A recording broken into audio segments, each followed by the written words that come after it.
안녕하세요. 책 읽어주는 꿀잠 DJ입니다. 네, 제가 다른 때보다 목소리가 좀 많이 업돼 있죠? 네, 제가 이 시간에 집에 이렇게 혼자 있을 수 있는 날이 별로 없는데, 오늘 제가 혼자 이렇게 이 시간에 제가 좋아하는 최애 공간에서 제 시간을 좀 만끽할 수가 있어서 이때 또 녹음을 올려야겠다라는 생각이 들어서 이렇게 책을 펴고 앉았습니다. 특히나 어제 또 너무 이렇게 뚝 끊기고 녹음이 되어서 이건 빠른 시일 내에 어서 이어서 영상을 업로드해야 되겠다라고 생각하고 있던 찰나였거든요. 어제 어디까지 읽어드렸는지 기억나시죠?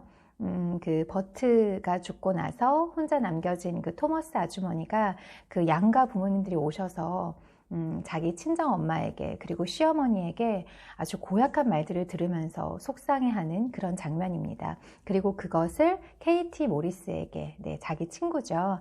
친구인 KT 모리스에게 앤이 고백하는, 속상해하는 그런 장면이에요. 이 토머스 아주머니의 친정 엄마 해리건 할머니가 나는 처음부터 버트가 마음에 안 들었다, 네 애들은 버트를 닮아서 다 너무 잘생겼다, 별게 다 트집이죠, 그쵸? 그리고 내가 네 아이들을 맡아줄 수 없다 라고 아주 고약한 말들을 내뱉는 친정 엄마의 모습까지 읽어드렸습니다. 그리고 이어서 또 읽어드릴게요.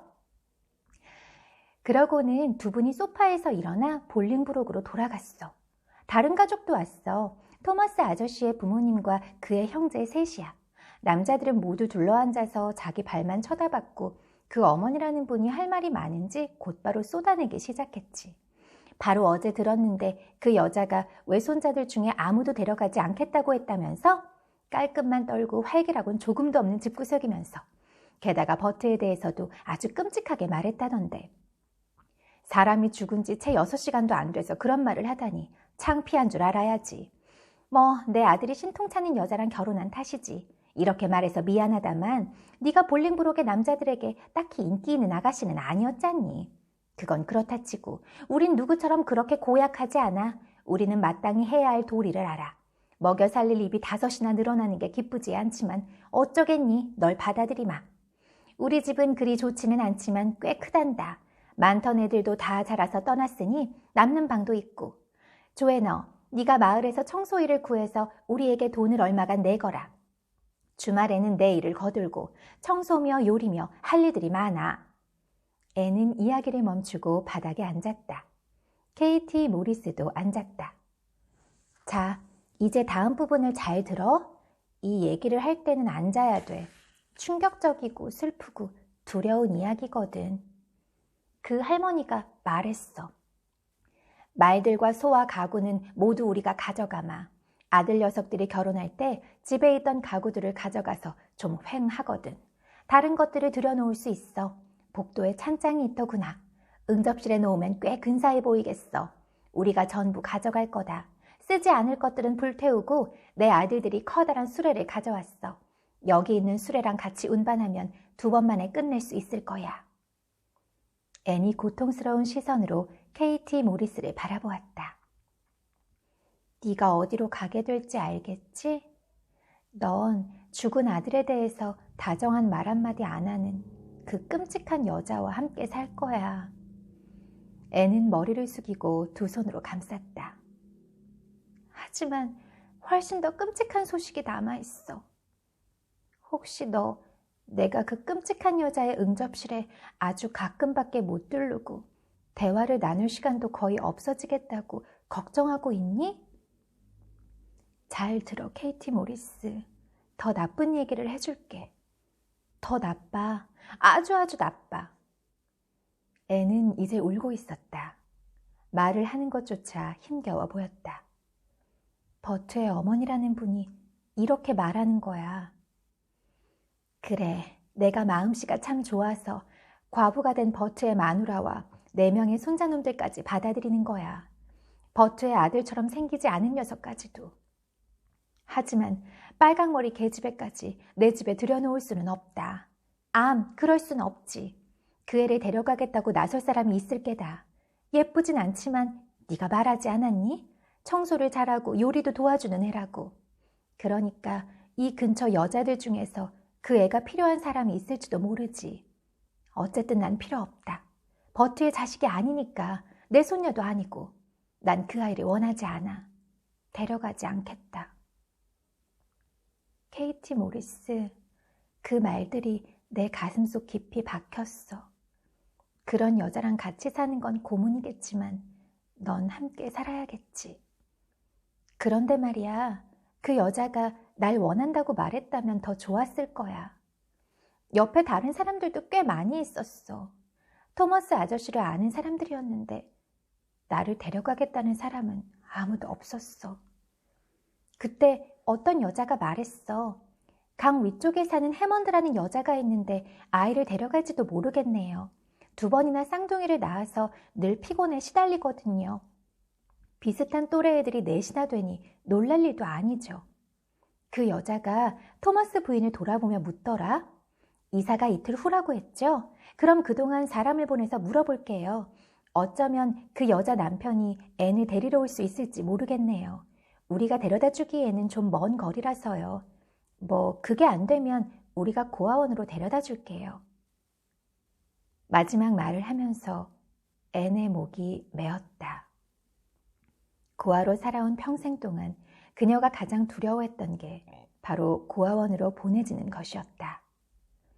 한 지붕 아래 모든 아이들을 쑤셔넣는 그런 무시무시한 장소에서 어떤 일이 벌어질지 자문해 본 적이 얼마나 많았던가. 애는 지금 차디찬 마룻바닥에 앉아서 그 생각을 하고 있는 것이다. 들어가서 잘 수 있는 자기만의 벽장조차 없다고 상상해봐. 혼잣말을 건네고 생각하고 상상할 수 있는 곳이 어디에도 없는 거야. 아마 75명의 어른과 아이들이 먹은 접시를 씻어야겠지? 그리고 틀림없이 랜돌프와 밀드레드처럼 고약하게 구는 고아들도 많을 거야. 엄청나게 커다란 방에 침대 50개가 일렬로 늘어서 있겠지? 나만의 보물을 숨겨둘 장소도 없는 거야. 내 푸른 옷을 입은 소년과 내 곰인형과 내 조그만 분홍색 지갑과 내 아름다운 달걀은 어디에 둘까? 이 모든 상상이 너무 두려워. 두려워서 숨이 막힐 것만 같아. 제발 어느 엄격한 고아원 사람이 나를 확 들어서 고아원으로 끌고 가기 전에 해먼드 아주머니가 날 데리러 오게 해주세요. 제발이라고? 지금 누구에게 부탁하는 거지? 케이티 모리스는 앤을 구해줄 수 없었다. 앤은 혼잣말을 걸고 있는 대상에게, 결국 자기 자신에게 스스로를 부탁하고 있었던 것이다. 그때 앤의 머릿속을 스치는 기억이 있었다. 오늘 이 집에 왔던 어느 인자한 인상의 아주머니가 해준 말이 떠올랐던 것이다. 내가 널 데려갈 수 있다면 정말 좋겠다만 우리 집은 너무 좁아. 내 아이들만으로도 방이 부족하단다. 남는 침대도 없고. 가엾어라. 많이 두려운가 보구나. 얘야, 모든 일이 너를 위해서 잘 풀리게 해달라고 기도하렴. 기도요? 누구한테요? 물론 하느님께 해야지. 하느님이요? 그래, 하늘에 계신 너의 아버지. 존슨 아저씨의 천사들을 천국에서 다 쫓아낸 그 커다란 사람. 로열 리더에도 하느님이란 사람에 대한 얘기가 나왔다. 그래, 좋아, 노력해보자. 그 친절한 여인이 한 가지 덧붙였다. 제발이라고 말하는 거 잊지 말거라. 그래서 앤은 생애 최초로 기도를 시도했다. 바로 거기 바닥에서 케이티 모리스 앞에서 기도했다. 당신이 누구신지는 모르겠지만 안녕하세요 하느님. 지금 내 인생은 힘이 들어요. 당신이 내 일을 해결해 줄 정도로 똑똑한 분이라면 고아원에 대해서도 알고 계시겠죠? 쌍둥이들을 키우는 여자분이 나를 데리러 오지 않으면 그들이 나를 그리로 보내려 한다는 것도 아실 거예요. 쌍둥이가 넷이긴 하지만 조그만 애들이니까 내가 좋아할 수도 있을 거예요. 그 애들은 호러스와 에드워드와 해리만큼 못된 아이들이 될 수는 없을 거예요. 케이티 모리스를 구하기에는 너무 늦었지만 저를 위해서 푸른 옷을 입은 소년과 내 분홍 지갑과 아름다운 달걀과 라킨바와 가엾은 토머스 아저씨가 사준 보리스를 구하는 방법을 알려주세요. 제발이라는 말을 깜빡했네요. 지금 말할게요. 제발요. 무엇보다 해먼드 부인이 와서 나를 데려가게 해주세요. 제발요. 아니면 해먼드 씨가 와도 돼요. 어쩌면 해먼드 부인은 쌍둥이들이 너무 많아서 집을 비울 수 없을지도 모르잖아요. 그리고 제발 여기서보다 삶이 더 낫게 해주세요. 더 편하게 해주세요. 너무 무리한 요구라고 생각하실 수도 있겠지만 어쨌든 난 부탁드릴게요. 제발 해먼드 부인을, 죄송해요. 제발 해먼드 부인을 쾌활하고 친절한 분으로 만들어주시고 나를 조금이라도 사랑하게 만들어주세요. 그리고 사랑하는 라킨바와도 헤어지게 될 테니까 해먼드 부부에게 고양이도 한 마리 있으면 더 근사하겠어요. 내가 그 애랑 얘기할 수 있도록요. 케이티 모리스와 헤어지는 나한테는 그게 정말로 필요해요. 이게 너무 무리한 부탁이 아니었으면 좋겠어요. 아무래도 부탁을 너무 많이 하지 않도록 조심해야 할 것 같아요. 천국에서 그 모든 천사들을 쫓아낸 분이니 절대적으로 참지 않는 일들이 있는 거잖아요. 그러니까 이 기도가 당신에게 잘 맞는 것이기를, 언짢게 해드린 게 아니기를 바랍니다. 제발요. 감사합니다. 안녕히 주무세요. 앤은 일어나서 찬장 유리문에 입을 맞췄다. 안녕, 케이티 모리스. 내 인생의 그 모든 세월 동안 내가 얘기하고 사랑할 수 있게 항상 여기 있어줘서 고마웠어. 누군가 지켜보고 있었더라도 앤이 말하는 소리를 들을 수 없었을 것이다. 그녀는 너무나 슬프게 울고 있었다. 하지만 앤은 케이티 모리스가 자신의 말을 들었고 그 말을 전부 이해한 것을 알았다. 요 그림을 보여드리고 싶은데 보이세요? 이게 사실 케이티 모리스가 자기 상상 속의 인물이잖아요. 사실은 없는 거죠. 그런데 얼마나 외로웠으면, 얼마나 자신의 신세와 하루하루의 고단함을 고백하고 싶었으면 찬장에 비친 자신의 모습에, 이 영민한 앤이 그걸 몰랐을 리 없죠. 그렇죠? 그런데 찬장에 비친 자신의 모습을 케이티 모리스라는 이름을 붙여가면서 이렇게까지, 정말 이렇게까지 고백하면서 대화를 하고 자신의 마음을 털어놓는 이 앤의 모습이 정말 처절하게 슬픕니다. 그쵸? 지금 앤이 얼마나 힘들까요? 그쵸? 고아원으로 가게 될까봐.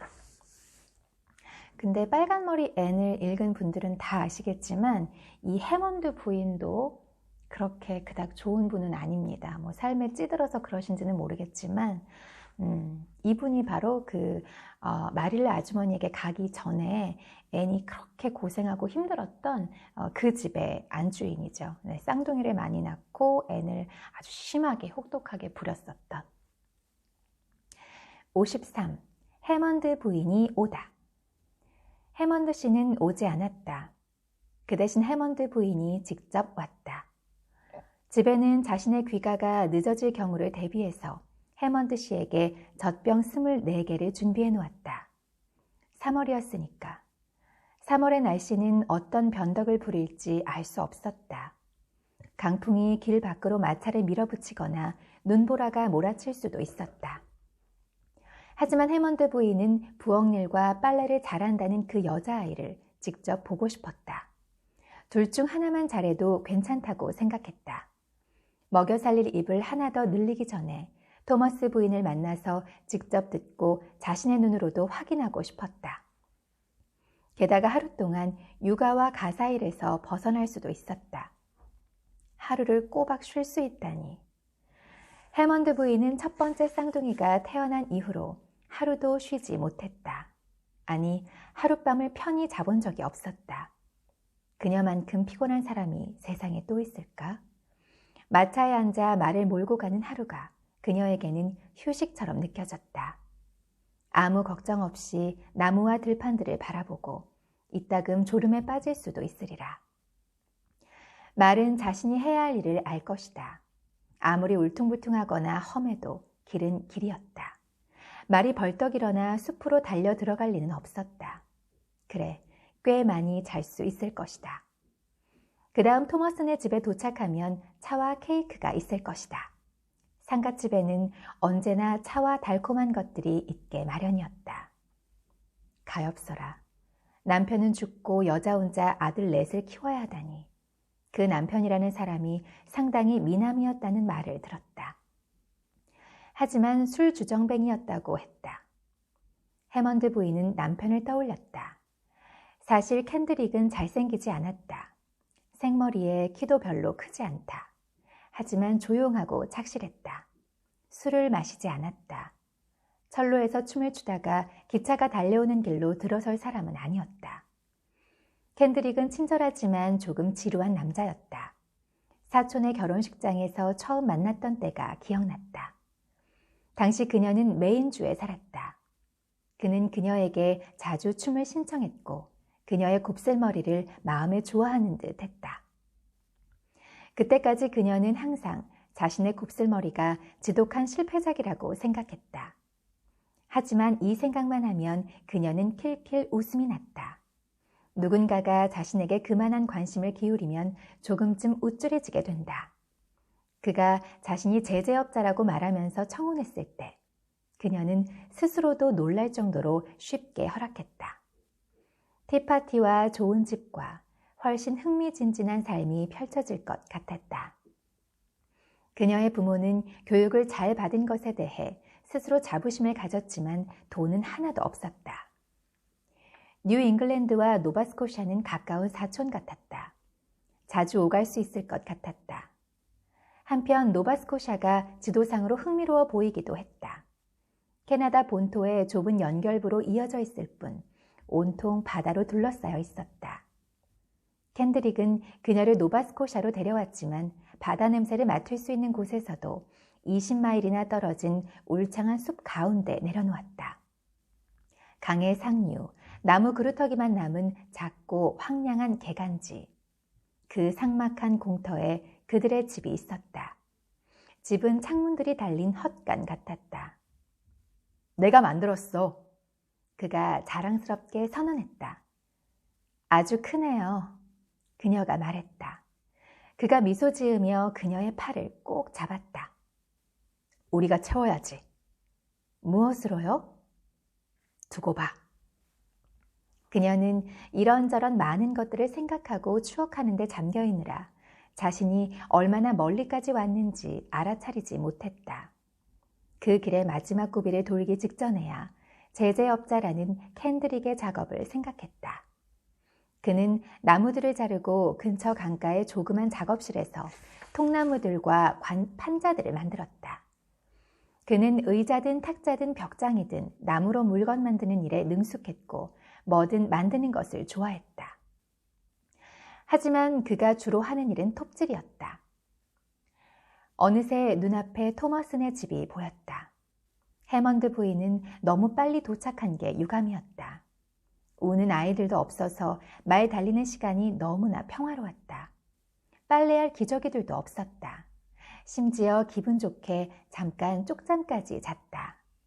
이제 그녀는 9살짜리 소녀를 만나 쓸모가 있을지 골치를 썩일지를 판단해서 데려갈지 말지를 결정해야 할 것이다. 결정. 그녀는 그게 싫었다. 이 작은 결정조차 그녀를 다시 불안하게 만들고 있었다. 그녀는 첫 아기를 낳고부터 걱정하고 두려워하는 버릇이 생겼다. 여자들한테 이런 일이 일어나는 경우가 종종 있다는데 지난번 출산 때 왔던 의사는 그런 증상을 어찌할 수 없다고 말했다. 좀 더 자주 외출을 하세요. 외출을 해? 어디로? 양쪽 방향으로 1마일을 걸어도 나무 말고는 아무것도 안 보이는데.